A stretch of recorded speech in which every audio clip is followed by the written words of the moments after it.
Thank you, Jessica LeBlanc, for coming back onto the show. Um, if you are new to me, Jess is one of my bestest friends. We've known each other for over a decade now, which is kind of cool to say.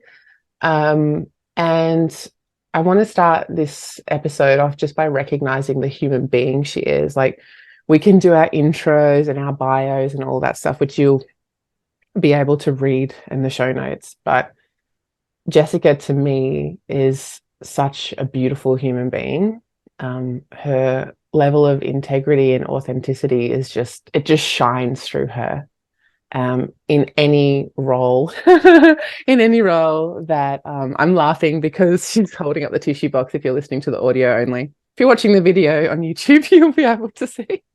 But she really does shine in any role that she takes on, and she's who she says she is. And it's a really rare thing, if you ask me. And so, despite all of the incredible offerings that she creates and amazing relationships she has, and the way that she leads others, Jessica to me is just one of the most genuine people that I know. And anytime that I talk to her, I just feel more like myself. And so, sharing our conversations on this podcast really is more than us just having a conversation. To me, it's letting you guys see the embodied depth of our relationship and our humanity. And I don't think there are enough examples of that out online in the world. And so we just want to show you what that's like as well, just our friendship, the conversations we have, and the things that we really care about. So thanks for being on the show, Jess, again. Oh, thank you so much. That was so heartwarming and touching. I was not expecting that. I mean, I don't know what I expected, but I think you're so correct in that we get really caught up in these elaborate bios and accolades and letters and numbers and all the things that identify us. But yeah, this is not what we're here to talk about. And I also really appreciate what you're doing by sharing these conversations because it is a real yeah, I'm so grateful to be able to model how we converse and how we relate to one another and to the world, and just be able to extrovert kind of our relational dynamic to Mm, people because I really so value our relationship. I agree, every time I speak to you, I feel closer to mm. myself and more like myself. And so I want that for everyone on the planet. And yay, us. Yay, us. She held up the tissue box before because I was getting ready. I was like, just saw the tissue box there. I was like, you're going to need that, AZ. You're going to need that for this conversation, just like this intuitive hit. And it's interesting too, because before we hit record, we were just talking as we do, saying hi before we say hi to all of you.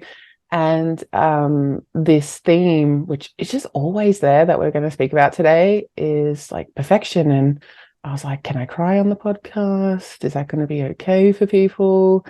And yet at the same time, um, as I bring and trust more in my emotion and how that's expressed, like I really trust that people need to see healthy expression of emotion, and how much my own perfectionist tendencies, because I'm in recovery of that, long time recovery, can really get in the way. And it's so fucking sneaky. It's so sneaky how these things, how perfectionism can show up.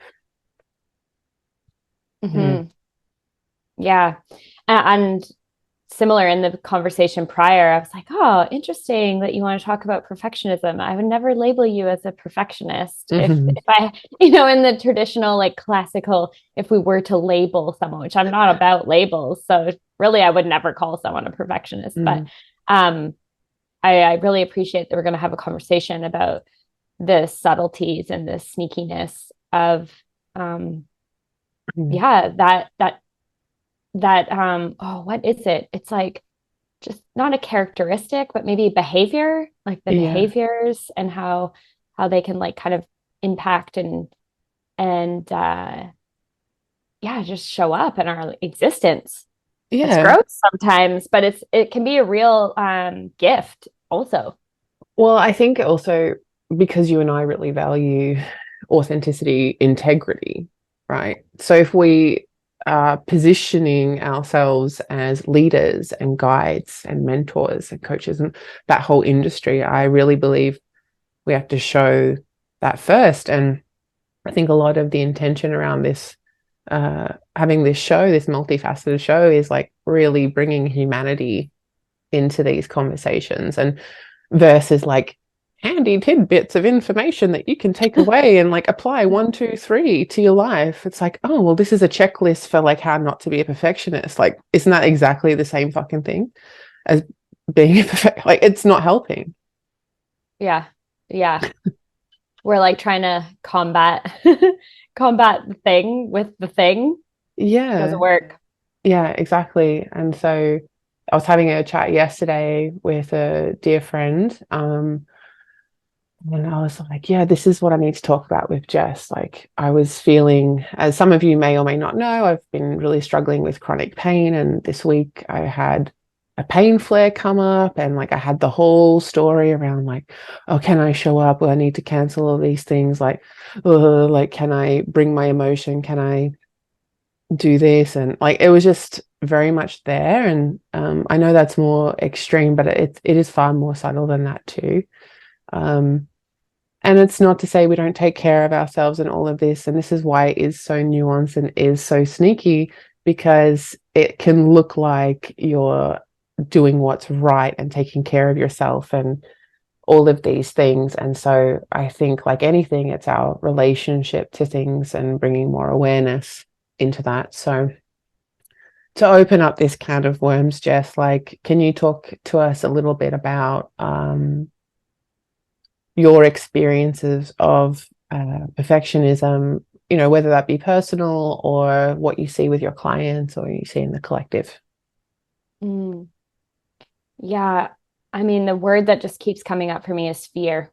Like Mm, so much fear and unsafety, like a lack of safety.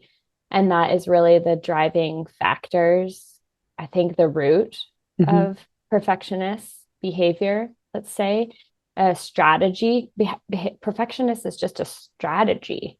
It's just a way of trying to keep oneself safe, a way of, in my mind, in my opinion, of tricking the nervous system to believe that, oh, well, if we do the things like this, if we say it really eloquently, if we dress it up and make it look really good, then no one will really know what's underneath it or mm, how we got there, you know, um, and what it take. Like the behavior of perfectionism is so costly. So it takes such a toll on an individual's physiology because it's the engine revving all the time, like a low grade rev. Um, mhm, Trying to keep up, trying to, yeah, mask what we're really experiencing or what we're scared to show the mm, external world, you know? uh-huh, yeah, So I think as we become more present to what we're experiencing through the body and the nervous system, like we have this ability to generate a greater capacity to identify, like, oh, hey, like I'm doing that thing again. Why am I doing that thing again? Oh, I'm really concerned about this, this, and this. Like that's what's driving. mhm, Um, I think of all of the people who have ever come to me for coaching, for for mentoring, for learning, and I don't know, for some reason I attract that kind. And I think everyone is a perfectionist in some kind of way because yeah, it is a mask that we can throw on to shield ourselves, right? To protect. And so when they come to me and they're in the depths of their perfectionist ways, they're so tired. They're so tired and they're mhm, typically terrified of judgment, of letting people down. So I'm really of the mindset that there is no real untangling things like perfectionists, people pleasing, or even procrastination, because all of those things kind of derive from a similar seed. Yeah. Can you say a little bit more about that before I ask you another question? Because I think you're onto Yeah. something there. Yeah, I think if you, for me, I'm always like, oh, look under the rug, like what's on the surface, and then like let's look under the rug, let's go a little bit deeper to what's really happening.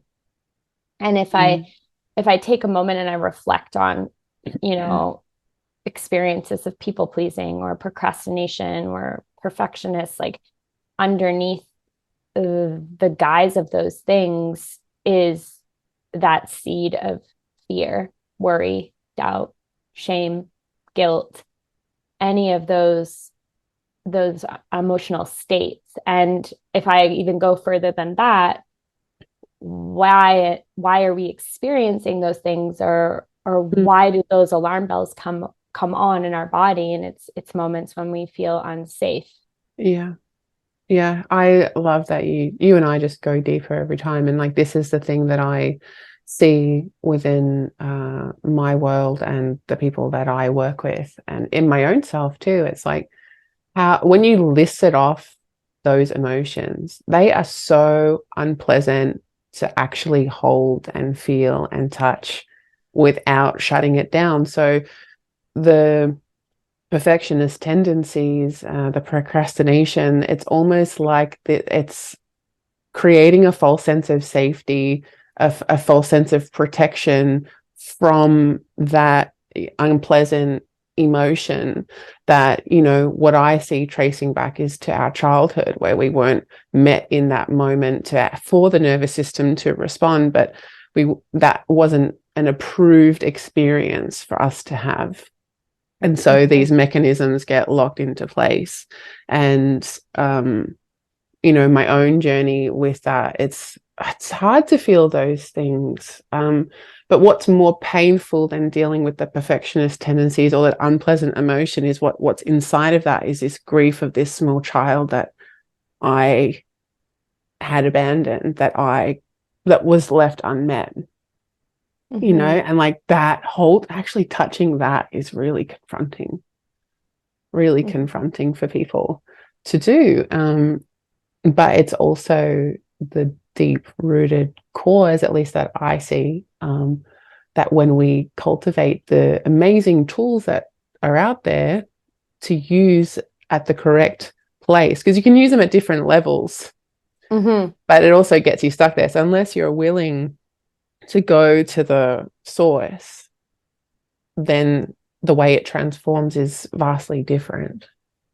Yeah. It might be really helpful, Adriana, as you were speaking and you were talking about this little girl, perhaps you could share an example of where the outcome wasn't approved of, or something like that, to share with the listeners, like what you mean.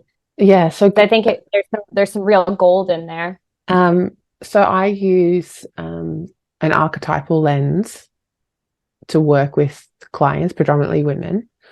But there are amazing practitioners out there doing it with men. Like I just had Alex Mishka on the podcast, and you know he's doing the counterpart work with men. But I use this archetypal lens because it gives us a story to work with, and we can see ourselves in story. And so this wounded maiden is usually like a child towards teenage year of yourself, this archetypal image of yourself who is just really felt isolated, alone, rejected, shut down, has been abused, you know, and has basically just been buried deep down somewhere in your subconscious, in like the basement of your psyche. And so through repetitive experiences, like she's just been locked away, and she's locked away inside of you, but it's what's creating these patterns that play out in your life. So the stories that she holds create the patterns that you live out, mostly in relationships to yourself and to other people. So, you know, my own experience, which I'll share, is the story that when I was a child, like with friends, I was left out a lot. and not included. And I never understood why kids didn't want to play with me. And that pattern has played out in intimate relationships and in friendships predominantly, but mostly intimate relationships. And it's turned into like a self-blame. And this is where the perfectionist comes in. So if I can just be what they need me to be, I won't be that small little girl that gets left out. Mm-hmm. Right? So I've done copious amounts of work on this, but it's still there. Right? So I want to preface it by saying it's not a one and done. Like it's like not a one and done. It is constant evolution. And I think of it as like a spiral. So the first time you meet this, it's like it really feels like you're like, oh my God, this is it. But then you keep evolving and you keep transforming and changing. And like piece by piece, you're turning around on an axis to meet this relationship with this small child inside of you, or this archetypal maiden in this example. And it's constantly learning how to reparent, how to integrate this in, so that as life continues to happen, as this wound is constantly there, you can go, oh, I know what this is. It's not the A, B, C, D on the surface of like the things. It's this coming from this part of you. And so you get more attuned to being able to like go into that dynamic and oh, this is what it is. I know how to be with her. I know how to hold her. I know what she needs. And then that turns into behaviors and then tools and things you have. But ultimately for me, it comes to the emotion. It's like, oh, this emotion, oh, I know who this is coming from. Let me go be with her. Let me go be with that and feel that thing that's beneath it all, as you say, at the bottom of the rug, tucked under there. Because it's not about doing anything else on the surface. It won't change much unless you go there. And it's hard. And I recognize not everyone's interested in doing that. And also there are different ways of doing it. So not everyone uses the archetypal lens. Some people talk about the nervous system. Some people talk about it, in different ways. But for me, the storytelling is what has allowed me to connect to the emotion. And then the embodiment work that I do is the tools to like process that in the physiology and in a spiritual way too, to like connect all these things together. So that hopefully that answers your question. Yeah, no, I knew that you were going to just lay it all out so beautifully. Thank you. What comes up for me is this constant reminder as well that the antidote is inside of ourselves, and it is the reparenting, it is the nurturing, it is the generating of safety internally in our internal environments, being okay to feel the spectrum of emotions, being able to soothe the spectrum and embrace the spectrum of emotion. And I think we live in a culture and a system where we so frequently go to the external, like we want other people to include us, or we want other people to solve the problem, or we want this and this and this from others or from the world around us, which is, I'm not suggesting that we shouldn't have desires or needs or, requests of people and systems. But if we're talking about this perfectionism, people pleasing, procrastination piece, it's like the blaming or the externalizing just continues to perpetuate the cycle versus that internal awareness of, as you mentioned, oh, I am experiencing this, and this, and it's likely very a familiar experience or feeling to when I was a little person. And what did I need then probably is what I need now in order to move through this and in order to shift whatever we're going through. I think there's a level of impatience, because I'll be honest, I get frustrated with myself. I'm like, this shit again because I'm a human. I know what needs to be done, but then there's that part of me, it's like, oh fuck. Like I just wish someone else could help me with this. And like I feel like part of me's like, Adriana, you can't say that. But it's true. Like I witness my clients go through like the frustration of meeting this because it's so deeply ingrained in us. Like these stories are there. And like, don't get me wrong, it's powerful to recognize the story and the pattern. And then I was saying this to my friend yesterday, it's like sometimes we're just at the stage where we're observing the pattern and we can't change it yet. We're just seeing it and we're just watching it go. And like, I think that can kick off the perfectionist tendencies even more. Like, no, we need to be safe. We need to be doing something about this thing. And then when it's time. And like the things will merge and integrate and a new piece will be revealed. And then we go through the cycle again. This is also why like I use the cycles so much in the work that I do because it constantly is moving, and everything outside in our world is saying that it's on one fast track line and you've got to get to this point. And then like, obviously it keeps going, they keep dangling the carrot, but like they make it seem like it's this linear thing that you should just get it locked down and that's it. It's done. Yeah.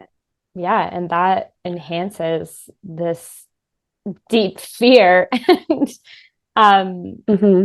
terror and tired that I was talking about. Mm. And people do. I love that you brought that up.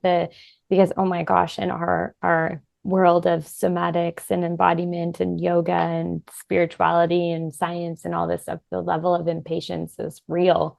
Yeah. And the perfection, it like really calls on the perfectionist. It's like Well, maybe that's self-help work. well, maybe that's why we end up with so many perfectionists in our world, because we're also drawn to this work because we know we need it. We just want to do it right. We just want to get it right. We just want to belong. We just want to da da da. And then we sort of realize, oh fuck, we're humans. This is part of the game. This is a long-term relationship for the rest of my life that I'm going to be exploring this. Mm-hmm. Yeah. Hmm. I'm thinking about patience and I feel Yeah. I feel it's something that I am constantly working on. Hmm. Hmm. I I think also because I see so clearly how things can be different Hmm. and I know what it takes. In my mind, I know what it takes to get from point A to point B. But as you mentioned earlier, there's so many things that need to line up and to be supported in order for that journey to occur. Like it isn't just in the mind, it isn't just in the body, it's not just in the spirit. There is this uh, compilation. Hmm. It's like a whole symphony that needs to occur. Um, Hmm. and I think we can get really frustrated as humans because yeah, we know we're so programmed to be like, oh, Google Maps, like I want to go here, take me on the fastest route, and like leave me out of the tolls, and so sometimes I think Mm. on our journeys within our relationships to ourselves, or relationship to others, or our purpose, or our work, or whatever it is, uh, there's so much friction that occurs because I don't know that we can always like get to that destination without some resolve or I don't know, some healing in other parts of us that will make the journey more seamless. Mm. It's so, for me, it's a teacher once said to me, we only move as fast as our slowest part. Mm. And man, is that part slow. Oof, like it is so slow. And no matter how much you tell someone that, it's still, it like it doesn't go in. Like, I felt it the other day. I met one of my father's friends, dad's in his 60s now. And he's also interested in like spirituality and all these things. And I could feel I'm 35. I'm like, I'm not young anymore, but I could feel how impatient I was standing next to this man who had had another 30 plus years on me, like the level of impatience that I can feel viscerally in my body versus like this man who's kind of got the old, wise oak tree vibe. Mm-hmm. And I was like, yeah, there's just things that only time are going to reveal to you. And the patience that's required to live like, in a way that supports that um, is something I'm cultivating, like really working on. And the last 2 years of my life where everything just went reset, every area of my life, it's just like, I feel so impatient, but that took a full 2 years to go down and through, and like coming back out, that's going to take time too. But yeah, it's quite palpable standing in front of someone, who's twice your age, moving towards the end of their life. You can really feel the difference in them. Mm-hmm. Mm. Yeah, I mean that that impatience piece, it's so the impatience and the frustration and it's so intertwined.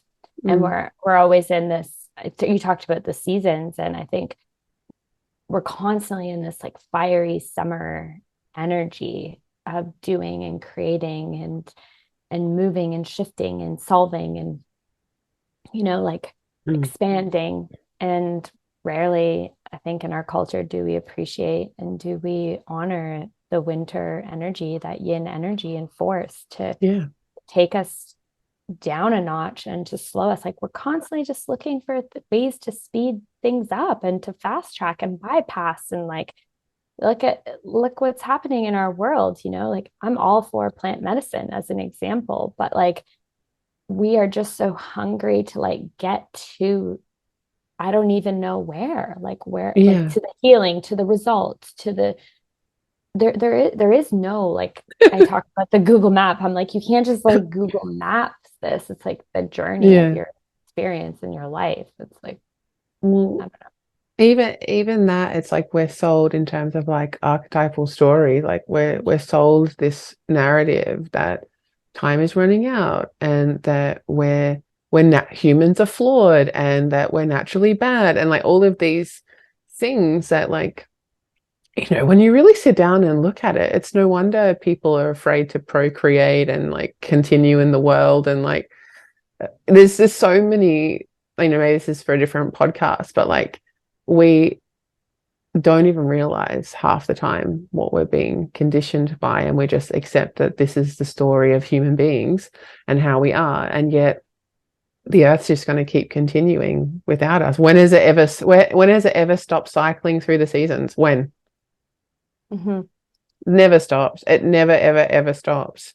And so this idea that we have to hurry to get somewhere just goes back to what I was saying before, like this deep running from the wound instead of towards the place inside of us that needs constant nurturing. And this like ties into relationship and like the way that these perfectionist tendencies tie into the way that we relate to one another. So not only within our own selves, but I think a lot of what you and I talk about, Jess, is relationship and like how this shit shows up in that aspect too.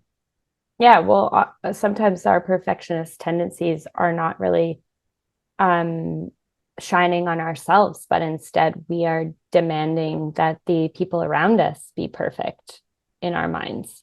Or we have this concept of, oh, what a perfect relationship or what a perfect partner or best friend or business colleague or whatever it is. And so it's really tied into these expectations of how people ought to be in the world. And very rarely is there space for the humanness of one another Mm. and for the capacity to try again. And we're sold this idea that if there's conflict and if there's discomfort in relationship, then it must be over. or we're doing it wrong, Yeah. you know? And I don't know that we're doing anything wrong necessarily. I think we're just all in learning, and Mm. there's no room for learning and trial and error and perfectionism. It's like you better get it right or else. Yeah. Yeah. It's so natural to externalize. I mean, we externalize these inner things to the people in our lives, and whether it's a good projection or a bad one, it's definitely easier to see it on someone else than it is yourself.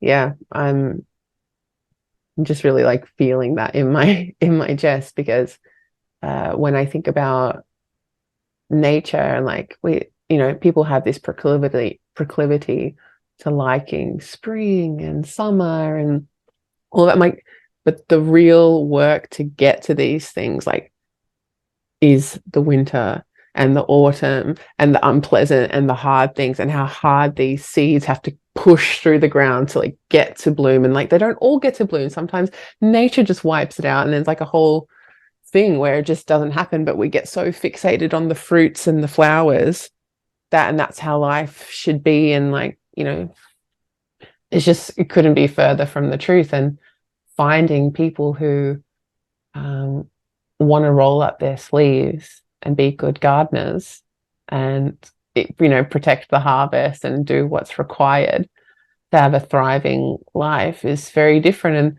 I know we spoke about thriving versus like perfectionism, and I think there's a thread there. Maybe you want to pick up from there. I mean, I want everyone to consider the energy of perfectionism. It's not thriving whatsoever. You know, there's there's internal chaos presented beautifully on the outside, you know? And I think, what does it mean to thrive? I think there's this level of harmony. I think of harmony and balance and the seasonality. I'll just keep coming Mm, back to that reference, this like ebb and flow, and the capacity to lean in and slow down or speed up when necessary, this resilience piece, and having the toolkit to navigate and tend to the garden is for me what thriving is. It's not, oh, thriving isn't everything is flowers and fruits all the time. mm, And whereas I think that the perfectionist mentality is we must be in flowers and fruit all the time, or we are worthless, we are nothing, we won't go on, we won't belong, we won't be loved, we all of this narrative that we kind of drum up on the inside just creates this real inflammation and turmoil, and it really, in my heart, I feel this like nothing grows in that space, nothing grows in soil that is toxic. And think about, as a as someone experiencing perfectionist behavior, what the thoughts are running through our minds, what the physical body is experiencing, the tummy aches, the throat lumps, the sweating, the headaches, the aches and pains. mm, I I don't really know where I'm going with this, but I just am trying to paint this picture of mhm. thriving versus being in this back breaking work. Well, it's funny because like it is work to undo all of those things. Like it's not just like, oh, I can pop a pill for my headache, or I can take a lozenge for my sore throat. It's it's so hard, especially when I know you and I can see it's like, oh, that's, you think it's just a cold, or you think it's just this. It's like, no, that's probably something much, much, much, much, much deeper. That if you put your energy there, a lot of the other surface things would just transform. Mm-hmm. But I mean, people are afraid to do it. So it's kind of like this like little hamster wheel of like living in fear, like trying to put the fires out by doing all of these things, by trying to be good, trying to be right, trying to be, amazing. But really much, much deeper down is like the thing that needs tending to. And not everyone's going to want to do that, as I said before, not everyone is capable. Like some people are just afraid it's going to break them completely. Well, the emotional house that is familiar to you, even if the windows are bashed in and the roof is caving, like if that's what if that's what you associate safety with, it will be very difficult to move out, even though there's a beautiful alternative house down the road. We forget and we get really stuck in this emotional house. Like it's comfortable, it's familiar. So it appears that leaving it would be harder than staying sometimes. I don't even think people just like, oh, this is my house. Like they don't even Yeah. they don't Oh, even they can know. move. Yeah, they don't even know. That's so true. You can change residence, everyone. You can move. Yeah, it's funny because like even taking that analogy, like when you move, like I just moved back to Australia after almost a decade in the UK, and I was like, oh yeah, it's gonna take me time. Like the patience thing coming back, like I can feel this pressure of like needing to get moving, get to it, get producing again. And it's just like, yo, lady, you just moved house with loads of health problems and like completely starting over again. It's like, can you just be patient? Because even in the moving, like there's so many things that boxes that had to be packed and then unpacked and you forgot what you had, and like you just see a lot more Yeah. a lot And more stuff. you accumulate as a human being. So, metaphorically and tangibly, like Yeah. so many things over time. And, I think about people who really have a difficult time if they are moving to Mm, know what to throw out, what to keep, and everything has this sentimental value and attachment and like clinging, like that energy of like, oh my gosh, I would die if I let go of that cardigan that I got this time in my life when I was experiencing this. Like everything has these memories and this just like connection. But so, I mean, you just think about the processing that has to occur in order to move and the things that we have to look at. We have to sort through things in order to transition. And it is a difficult process at times. And I was thinking about our timeline. Like we give ourselves very little grace in this world for transitions. As a school teacher, I remember like transitions were of the utmost importance, priming kids to transit, like giving warnings, like creating smooth transitions. And yet that's fine. That's all well and good. I feel like we can kind of manage that a mm, little better as humans in this world. But it's like when we get to the destination, like I'm using the word destination, even though there is no real destination, as we all can agree. But like, even you moving to Australia, you're like feeling this immediate pressure mm, to start producing. mm. And it's like, oh my gosh, you just moved after a decade. What do you need to do to reintegrate? Is that, again, people have no awareness that that's even necessary. And they wonder why they're feeling in a frenzy. Yeah, I mean, it's funny because this is my native land, and so people don't assume there's a transition because you're going back to Mm, where you're from. But like as everything we're discussing, like everything's in constant motion all of the time, and I'm definitely not the person I was yesterday, let alone 10 years ago. mm-hmm. So Yeah, you going, see everything with new eyes, right? yeah. But that thread of like the perfectionist, like that voice is still very much there that it was 10 years ago. Like it just has really shape shifted quite in intelligently.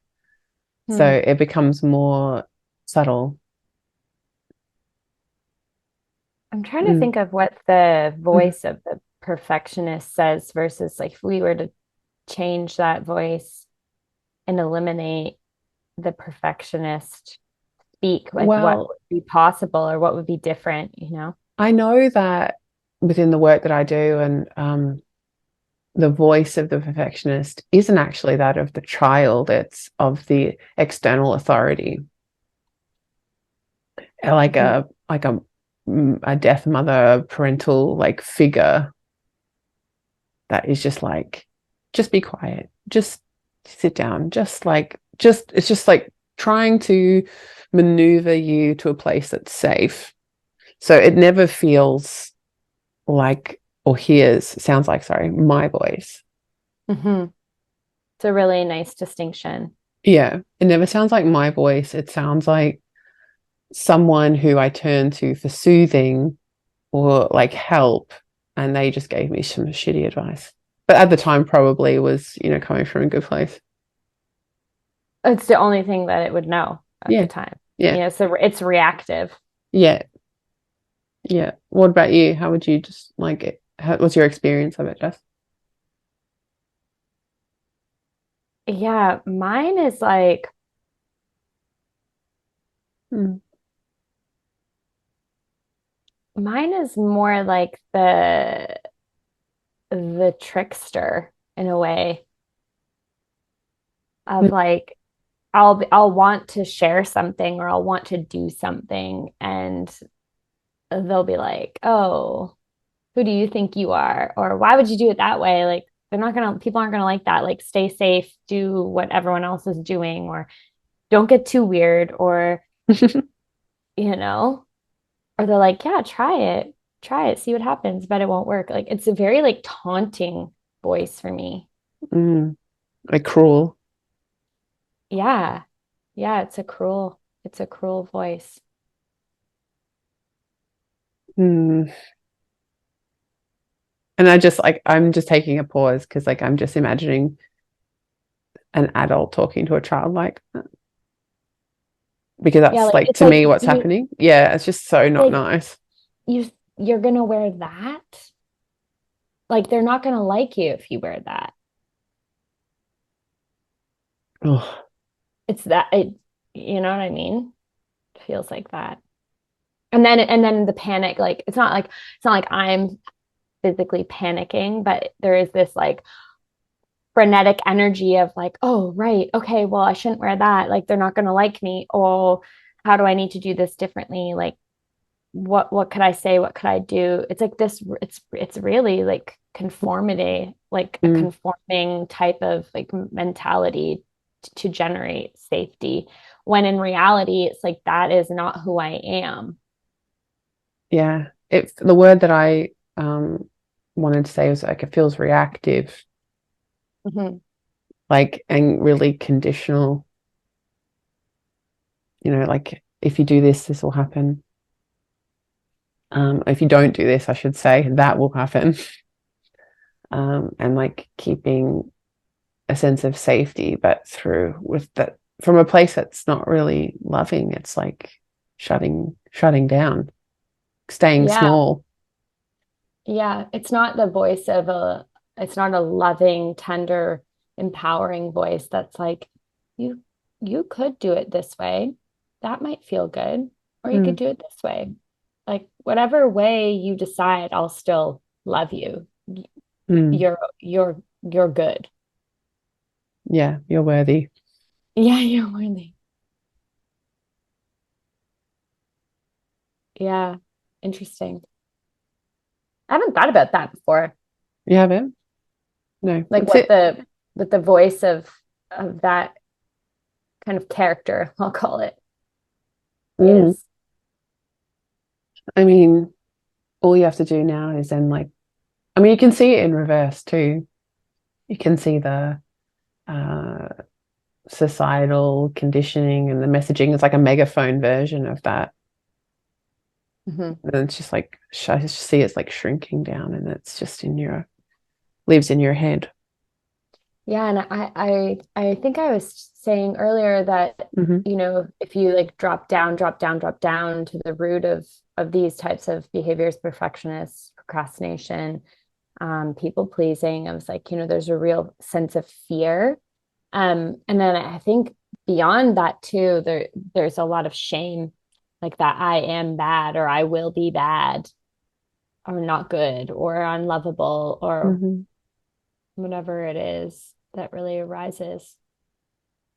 That's a big one to like, yes, on an individual level, but I think it just gets more amplified when we're in relationships. Like, can I bring the truth of how I'm feeling to someone else without needing to put it in this neat little box so that they understand me, without needing to conform in a way that means that I'll still be loved? Like, the conditions of that uh obviously unique to every person, but I just really, from my own experience and from working with the systems that I do, like, oh, it's so tender to like acknowledge how painful that is for us to do. And I don't think, this might be a bit bold, but it's kind of what I feel at the moment, but I don't think we can have the depth of relationships that we truly want unless both people are aware of this. And it's not to say that like you have to be this perfect conscious being in these relationships, but it's like when we do get caught in the reactivity, because that's what happens. Emotions are really confronting and they're powerful forces, and they come out of nowhere. They can wipe us out, but like even if we can just go away and be like, oh, this touched that place, that's why I reacted like this. Mm-hmm. you know that level of awareness, that level of connection and devotion to our own sovereignty, because at the end of the day, that's what it is for me. Like, I'm devoted to being this whole powerful sovereign being, and I want to meet you in that place too. Like, I think that's really where this drive or this work comes from, for me, and this desire to connect in that way with people. But unless both parties are doing that, it's like it makes it really hard to relate, like Mm-hmm. really hard. Mm-hmm. Our capacity for empathy Mm. uh, really needs to be attuned Hmm. as humans if we choose to be in relationship. Yeah, because like that's the missing ingredient, because we see a lot of dysfunctional relationships. I mean, all you have to do is turn on fucking Netflix or TV and watch like the next Well, train watch crash your of a parents. relationship. Yeah, I mean, or in your, love you, mom, dad. It's just like distortion, dysfunction in your face, and it kind of like makes you feel normal when you see, oh well, my life's not that fucked up, so I don't have to worry too much, because mine's better than that. But is it though? It's like it's just blown up and amplified these patterns that we have, and especially in like romantic relationships, um but even in friendships, how I have so few friends, like I can count them on one hand, who I can literally express my full range of emotion without them running away. Like, it's taken so much time to cultivate that Mm-hmm. with people. And so like when I say someone is like my friend, yes, there's tears, but like I'm really talking about the inner circle, and I feel this like huge shift to like level that up. And I think a lot of the conversations I want to have on this show are about that as well, like rising or the standards of how we connect. And empathy really is this missing ingredient for deeper, more meaningful relationships. And it's not that, like, again, that can fall into people pleasing and perfectionist. It's like we care too much about the other person. Like, you've got to be aware of that too. This is what I mean. It all goes in cycles. But if we were looking at a entry point into like creating different type of relationship, I definitely think empathy is required. Yeah, empathy is that tool, that ability to sit with someone's pain and to recognize that they are what they're experiencing, whether caused by us or not caused by us, that we can hold the energetic connection with them and be with them through it and not run away and not process their emotions, not take that on, not try to fix it, not try to solve it. It really is this beautiful energetic connection of, I see you, I witness you, I'm here with you. Like so many of us, that's all we really want. That's all we wanted as little babies, Mm. like when we're crying or when we're wounded or when we fall, and we just want someone to see us in our pain and to help us process it.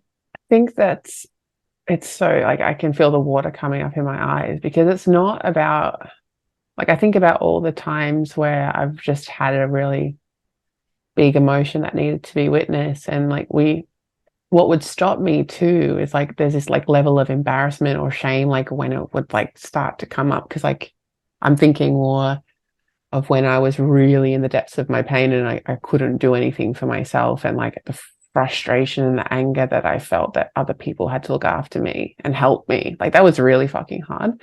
And so I I'm thinking, remember. oh God, it was like so hellish. And then to let someone see you like that, and I would just remember needing like going to ask for help is one thing and just wanting someone to be there. But then there was this awkward feeling of like, oh, maybe they like I need to be doing something different or like what do I need to do? Like the doing. And it's like actually no, like when you were just giving that example of the child, like they just need you to be there. Mm-hmm. That's it. I think that's so much of like the problem with bigger emotions is like people think we need to do something with them. Or often people think it's they've caused it. I'm to It's blame. Yeah. yeah, and so then their fear and their reactive state, like they feel so much remorse or they feel guilt or shame, like how could I have done this? How could I have created this? What can I do to make it better? Like Mm, I do really feel humans want to make things better. And we don't love seeing people in pain. It's really hard to see people in pain. And I'm not talking just physical pain, but mhm. emotional, any kind of pain, right? So when someone brings a wound and it highlights pain, it is very easy to, depending on what we've learned Mm, from our parents as well, right? We avoid pain, or maybe just we don't talk about that, or that level of vulnerability is uncomfortable, whatever the case may be. But yeah, it being together in the pain is super powerful because mhm. that helps the full process, right? That helps people go from one side to the other. Yeah. It's very much like I know you're a nervous system like junkie in the way you talk about it, but like I just think in simplicity, like these experiences, you know, that we're talking about from our childhood didn't happen in isolation completely. So how for it to complete its cycle, it needs to be with someone else. Mhm. Like it plays out in these reactive experiences or these really close connections. Like we need that other person to close the circuit in a way or complete the circuit, I should say. Yeah, and I mean, so much of this work is supporting people in learning to self-regulate, right? Mm, And talk about the nervous systems, like allowing ourselves to deactivate and to process stress and to move through it. And whatever, that's well and good. Have the tools to self-regulate. That's important yeah. stuff. And also co-regulation Mm, equally as powerful. And we really do forget that moment to moment we are co-regulating with yeah. environment. And it's imperative that our homes feel safe, our neighborhoods, our grocery stores, uh, our containers. Like Hmm. it's just, yeah, I think we really don't pay enough attention to this like exchange that we're constantly having Mm. and how I powerful it can be. I wanted to ask you, because all these points are really true. And then there's also this other part of my brain that I see this pattern of like obsessively wanting to regulate, Mm, obsessively wanting to use these tools as a control perfectionist way too. So I know I can fully. speak to you about, 'cause I know the depth in which you go to people, go with people in this work. And like it really does go back to the human heart for you. But I Mhm. sometimes look around that industry of embodiment and I'm like, this is just like fucking putting a band-aid on. And like they think they're doing the work because we're regulating and my regulation is important. And people get really rigid and calcified around that. So I don't know where I just felt like I wanted to say that because I think sometimes uh, there's a misunderstanding of what it means to regulate and to manage emotions. And I'm like, I get that. That comes later down the line of becoming more masterful and stepping into our maturity as human beings. But like to then say to a child, like, we need to manage your emotions and regulate them. I'm like, that sounds like control to me. And I can see that playing out with adults too. So is there anything you want to add to that, Jess? Oh, I think it's such a powerful point, and I'm so happy you brought it up because I agree 100%, and I see it. I see that perfectionist, like the people pleasing tendencies just pop into this regulation world. And for me, the regulation is not necessarily about control, but I understand and I have witnessed how it that word regulate has become Mm, this need to control. And for me, it's not about manipulating or controlling the emotional state to the point where we override or we dismiss. Like that is not self-regulation. mhm, Self-regulation is finding the mechanisms to move with the emotion, to acknowledge it, to look at it, to feel it, to process it, however we need to do that. Um, and then it's just that attunement piece, like attuning to our needs, mm. tending, right? The regulation piece is more like how do we tend to our beings and nurture. So for me, it's less about control, more about nurturing. If if that helps anyone kind of better understand this world of regulation, because it's not like, oh, we need to manipulate the situation so that we are not in a stress response any longer and that we control all the parameters to ensure that Yeah. the outcome is this. It's Hmm. like, oh wow, okay, I'm recognizing this is occurring. I'm sensing it, I'm noticing it, I'm observing it. Oh, this, I know that these are some things that I could do that help me feel it all That's the key piece that helped me feel it all. That's in what a it way is. that's Yeah. that I'm safe and the people around me are safe. Hmm. It's a Yeah. responsibility to it. Yeah, for sure. Yeah. And yeah, sorry, go. Oh, I just think the responsibility piece is so powerful because without it, that's when people are getting re-injured, so to speak, or other people Mm. around us are being hurt. Can you say more on that? Do you have an example of that?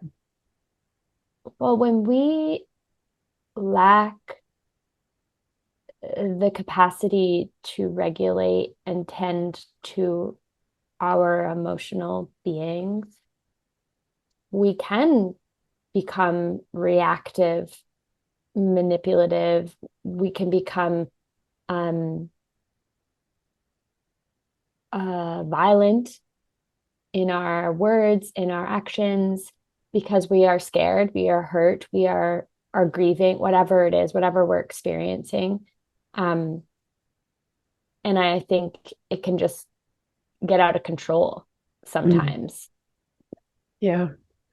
There's there's something that I kind of want to like this. I love this conversation. I'm really glad I brought that point up, but it makes me want to take a couple of steps like back to look at the whole like vista of the situation.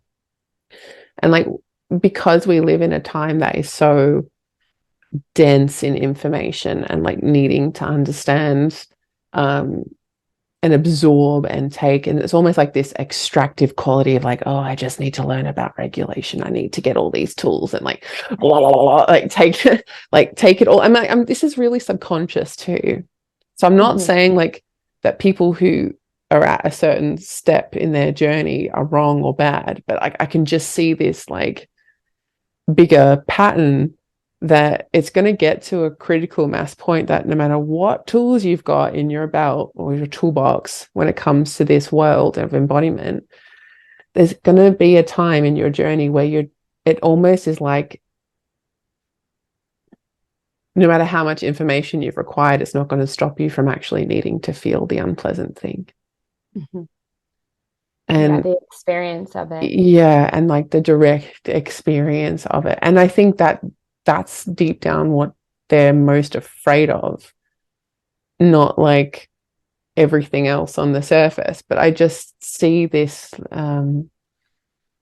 yeah, I use the word control because it's controlling everything else so that the inside, the chaos inside doesn't get too tumultuous. Like it's already at a critical mass, but it's like protected by these mechanisms and Mm-hmm. stories and beliefs, and then the tools on top of that, and this is what was very much part of my recent experience is like when one thing gets pulled out, the whole thing crumbles down. And then like it doesn't matter what tools you've got, like you've still got to Mm-hmm. address the deeper, harder thing that's been waiting there for you this whole time. Mm-hmm. Yeah, the regulation piece Mm, is not that we want to keep the chaos in. We want to be able to express and to let it out and to experience it. mm, And for me, it's like, how do we do so in a way that is kind and supportive? And we feel like we're in a space that is safe and we have the ability to come undone without further hurting ourselves or each other. mm. And the regulation is more that permission as well, the permission that like, okay, like we can feel anything, and we have these supportive tools and ways and practices and rituals to bring us back into our bodies, so that we can, and like to work through the story or all parts of the experience Definitely versus loads of parts. numbing or yeah, the control. But I really do, I am grateful that you brought this up, because for all of you listeners out there, self-regulation is not another form of self-control that we impose on ourselves or that we perform. It's Mm. not performative.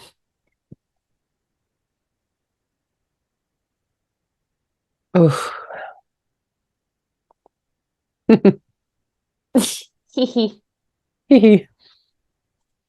Yeah, that's a big one. And it really, again, like it all ties back to this good girl, good boy, like getting it right thing. Yeah, well, you see that the self-regulation that gets taught in school systems, as an example, it is more of a control piece. It is like, oh, yeah, acknowledge what you're feeling, but like, don't you dare take a tantrum because we don't have time for that. I got Well, 30 yeah. other kids, you know? So like, Hmm. here, squeeze this ball, like, rub your arms. shake it out so that you feel safer, you feel like you can be here with us and in an orderly fashion. And I'm not saying that everyone who is doing self-regulation work within the school system is doing it this way, but I mean, it's certainly well and truly beyond like uh I'm feeling a red right now, a green or a yellow. Like there's a bit more to it. Well, this is also something that I see, like it's great that companies, institutions want to add this in, but you can't do it in reverse.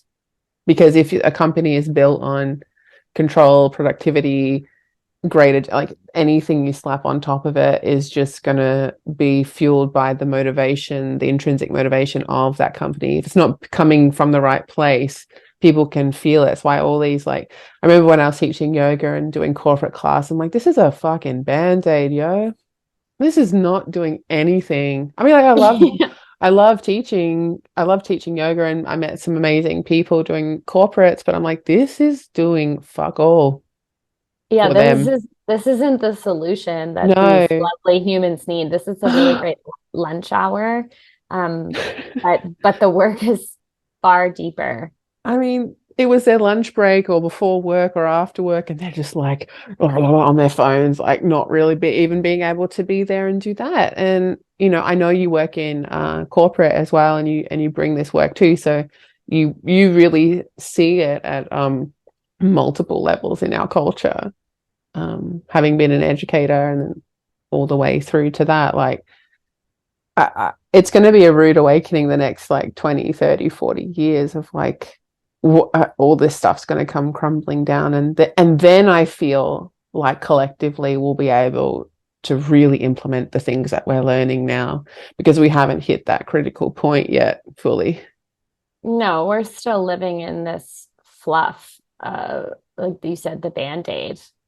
It's like Mm-hmm. just slap on a video and yeah. Sorry, I'm laughing, but I don't really, like, know. really, I'm like, oof, this is not good. Yeah, well, I mean, and it's so interesting because so many corporations come to me and we really are amplifying our mental health programming this year. And I'm like, fantastic. And you came highly recommended. Amazing. I'm so happy to hear what we can create together.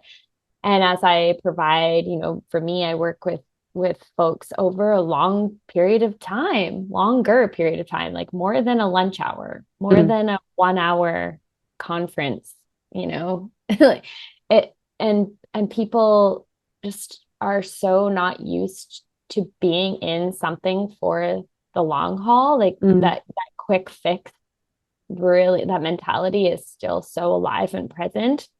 And it's like we're just taking that like strategy of like get productivity and get it done quick and check all the boxes, and we're just like putting it into the mental health or the wellness element of our businesses, and it's like whoa, like that is not going to be the thing. Yeah. And like it speaks to me of like the seasons again too, because for anything to regenerate, it's got to die out completely. Like there's got to be a death phase. And the sheer fear people have of actually moving through that part, which, now in my life I can say, um, my approval for that has completely changed just through direct experience. And like only through direct experience will you come to understand the sheer value of what it takes to go down and out and all the way through an Mm-hmm. experience of loss and death and change. And that doesn't mean loss of life or someone, but like the ending, the transitions, like anything in your life that is like a significant shift. Unless you can really meet that for what it is, you won't move through to the next phase. You just won't. And when we look at it in that corporate way, it's like, yeah, we want to bring this person in who is like going to help us with our culture and our mental health and well-being. Like there's a rupture phase and a decay phase, and like people don't want to see that part. They just want the productivity, etc., as you just mentioned. Mm-hmm. Yeah, and not all. And I commend the organizations and the corporations that are like, okay, we recognize we need to do something really different here. Yeah. And I'm like, yes, Hats like be off. the leaders, like be the leader in that sense. Like take care, truly take care of your people and create a culture that is safe and people can show up exactly as they are and they don't need to be walking around as perfect or pleasing or you know performing because you're not getting the best out of people. If we decided that earlier in this conversation, like that's not a thriving landscape. It's not an ecosystem where everyone is truly contributing what they're there to contribute. Well, even the word contribution um, has,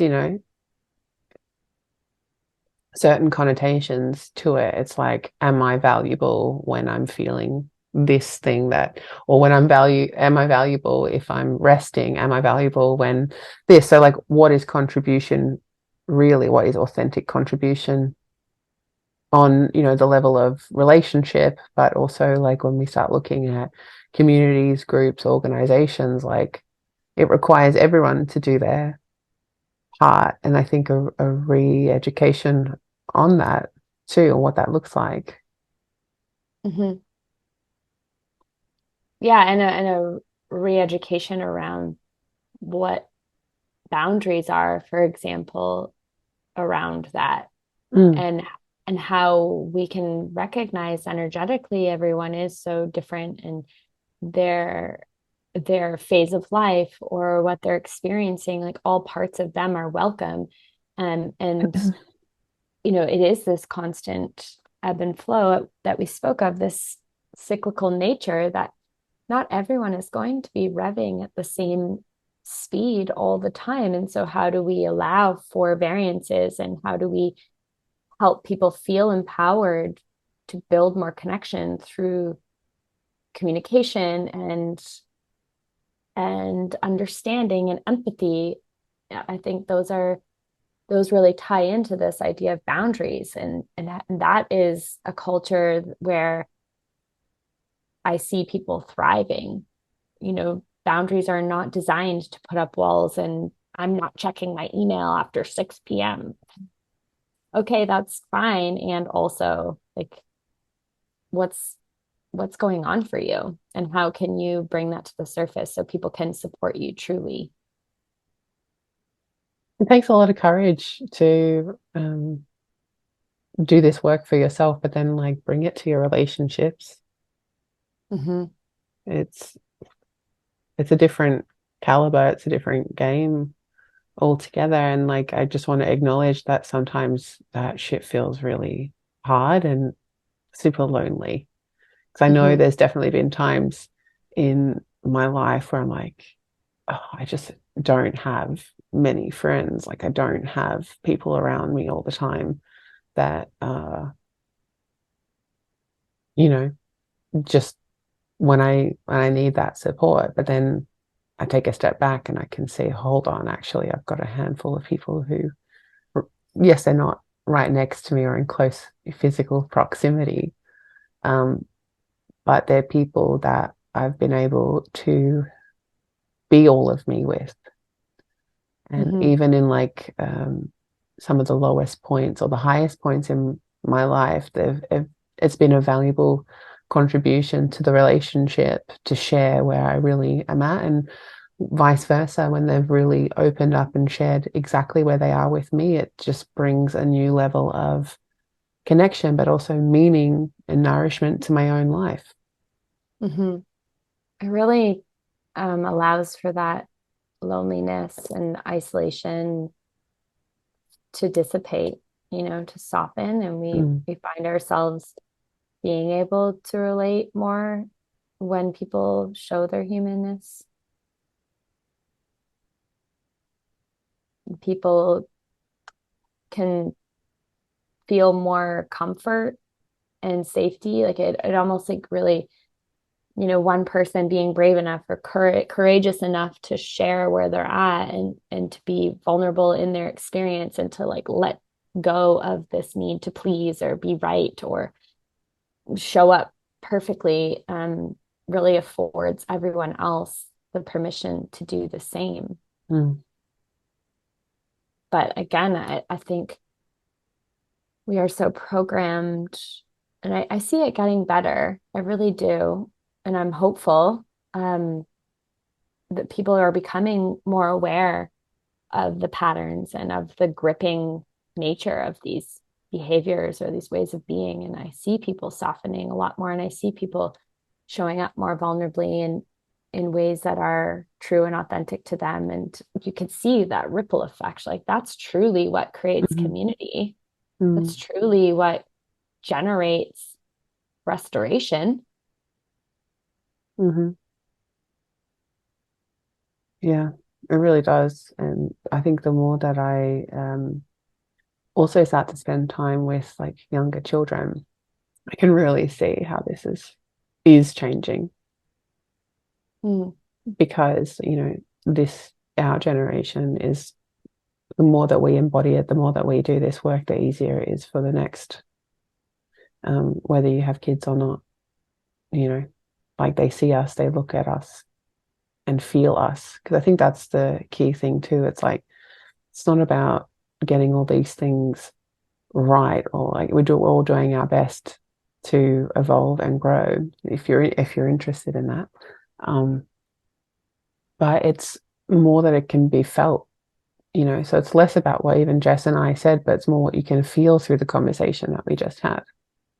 mhm. I think that's something worth paying more attention to. It's like, yes, we can learn things and take things in mentally and consume them, but I think paying attention to how certain things make us feel has far more value. But again, that's probably because of the lens that I have through embodiment and this deep passion for emotional health, well-being, and mastery as human beings. I think the way things make us feel gives us such a clue to the deeper thing, Mhm. because we can get really distracted by our own lies and our own stories about how things are in the world versus like paying attention to the sensation. And that takes time, dedication, devotion to like heightening your awareness to that degree. Yeah, it requires tuning out some of that noise and Mm. slowing down, not running so fast away from the sensations. Mm. You it's we need to numb sometimes. We Yeah. need to tune out. We need to protect our beings. But when we spend too much time disassociated or numbing or Mm. running, yeah, we're really missing the magic. We're really missing, the ability to meet ourselves and to reacquaint like ourselves with the parts of us that are so loving and beautiful and tender. And I don't know, the body is so innately intelligent, and my wish and hope and prayer for people is that they can spend more time noticing and observing what the body is requesting and what the body is saying. Mm. Lean into it. Yeah. My gosh, it takes time to understand the way that it speaks to you. Hmm. It's like Yeah, and it's a everyone whole is. other language. Yeah, absolutely. And we many of us weren't taught this. Mm. Not that it needs. It's not a thing that you can like sit down and be like, these are the steps. But like many of us weren't allowed or given the space or even the ability to inquire, about how our body is feeling. Mm. Yeah. And for me, it's like the number one relationship that all relationships stem from. So taking the time to do this is never wasted or selfish or any of that, like it's a building block for the rest of your life. Like Yeah. everything stems from that. Because I don't know about you, but when I tell people, you know, I'm an embodiment coach, they're like, what is that? They're like, what's Yeah. embodiment? And I'm I don't like, even tell people what I am because I don't want to answer yeah, well, we know that's a thing for you. Um, um, but it's interesting to me that we even have to have a word for it or even try and explain it because I mean everything we do is through the body, but the fact that a lot of people don't even consider it um, speaks volumes. Yeah. Many people are still operating as though this vessel is a machine that is like a Google Maps, like take me from point A to point B, Mm, please avoid tolls and go fast. Whereas it's just not, it's not a robotic machine that can be constantly manipulated and programmed. And, like there's a real tenderness and subtlety to it all. mm. I just feel like goo after our conversation. I feel very like, oh, We're gonna be okay. I We're really know. gonna be okay. But yeah, I think how beautiful would it be if people could have that big deep sigh of relief, like, oh, I don't have to please all these people because it's safe to be me and I'm loved no Mm, matter what, or oh, I can do this without it needing to be perfect. Like, what even is perfect? And I can just show up and make an error or a mistake and clean it up after. Like, I'm not going to get in trouble, or I can have a redo. I can, there's, there's such like for me and my body, and oh my gosh, there's so much relief in feeling that. I mean, everything that is happening is what needs to happen. Like, this is why I also really feel strongly about holding, you know, these spaces, embodiment for embodiment practice. That's like, can we open to what is happening right now, right now, right now, right now, or like all of the time, so that we can attune to the perfection of that. Mm-hmm. Like, because it is perfect, even in the moments that we are in our head or disembodied. It's always showing us the next step to take. Mm-hmm. And if we can apply that not only to our relationship with our embodied, but the way we are with each other, I think that it creates a fertile landscape for a new possibility of the way that we relate, you know, one to one, but, you know, beyond that. Mm-hmm. Mm-hmm. I was saying to my students this past week after we had an immersive experience, I was like, this is for you, but for them, Mm, like for you, for them, mm, for your relationships and your people. And it's like such a gift to be in our own bodies and our own experience and to tune into that. And the ability to do so means that we're able to help hold another in that process as well, in that experience, or to be alongside them mm. to witness. Yeah. I mean, just the nonverbal Mm-hmm. communication that happens when you're in the presence of someone who is in this practice of being fully alive as a human being. And there are multiple ways to do that, you know. It's so nourishing and it goes in so deep that you don't even register it sometimes. It's so cellular. Mm-hmm. And it's really powerful. And I know in my own heart that like I'm just so glad to know you and to know other human beings that in their own way are devoted to this thing that we all call different things, you know. Mm-hmm. I feel very blessed to have had you back on the show in season 3. I know we're going to have more conversations, but is there anything you want to say before we wrap up? No, just that I love you, and I'm really proud of you for creating this container in this space.